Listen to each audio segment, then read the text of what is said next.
Keputusan Nasdem mengumumkan lebih awal nama Anies Baswedan sebagai Capres 2024 dinilai sebagai langkah yang berani. Nasdem dianggap melakukan sebuah pertaruhan besar karena keluar dari zona nyaman. Bagi Anies, pencalonan dirinya sebagai Capres adalah langkah maju dalam karir politiknya.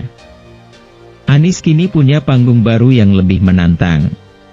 Kini, publik menunggu siapa yang akan berkoalisi dengan Nasdem guna memuluskan rencana mengantar Anies menuju kursi RI 1. Demokrat dan PKS yang selama ini kerap disinggung akan bergabung dengan gerbong Nasdem masih sebatas memberi kode-kode. Lantas, seperti apa analisis politik langkah Nasdem mengusung Anies Baswedan sebagai Capres? Simak ulasan yang dirangkum Detik Jatim berikut ini.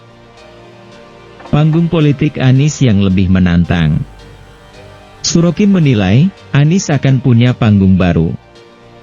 Panggung tersebut dinilai lebih menantang dari Gubernur DKI Jakarta. Ini panggung politik baru yang cukup menantang untuk Anies di level nasional dan juga di medan kontes politik nasional pasca memimpin ibu kota, terang peneliti senior SSC ini. Lebih lanjut peneliti senior SSC ini menyebut, Anies Baswedan akan dapat banyak keuntungan politik, pasca diusung oleh Nasdem di Pilpres 2024. Selama ini tekanan kepada Anies hampir mirip dengan situasi yang pernah dihadapi Prabowo yang dianggap dekat dan diusung oleh kelompok Islam kanan yang kental. Hal itu yang selama ini juga menjadi dan dijadikan peluru untuk menghantam, mendowngrade elektabilitas Anies, katanya. Surokum juga memprediksi partai yang akan mengusung Anies sebagai Capres 2024. Antara lain PKS dan Partai Demokrat. Menurut saya, peluang PKS dan Demokrat bergabung dengan Nasdem masih cukup besar karena keduanya punya gap psikologis dan positioning dengan PDIP yang sulit berpadu. Kini bandul itu relatif terbuka dengan motor penggerak Nasdem, tandasnya. Banyak yang memprediksi, Nasdem akan berkoalisi dengan Demokrat dan PKS. Apakah ini kode koalisi? Menanggapi soal koalisi tersebut, Ketua Demokrat Jatim Emil Elestianto Dardak patuh sepenuhnya kepada DPP. Dirinya juga ucapkan selamat kepada Nasdem.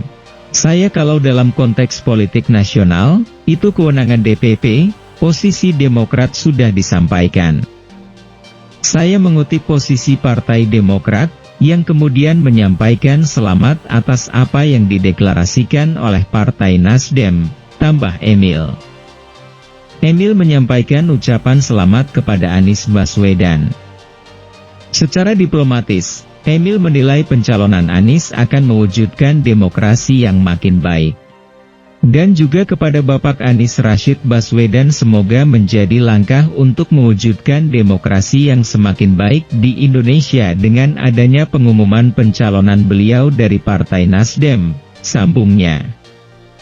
Sementara itu, Ketua PKS Jatim Irwan Setiawan mengaku senang atas penunjukan Anies sebagai Capres Nasdem.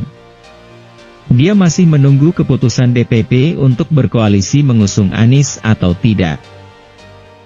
Kami mengucapkan selamat atas deklarasi Partai Nasdem mengusung Pak Anies sebagai Capres.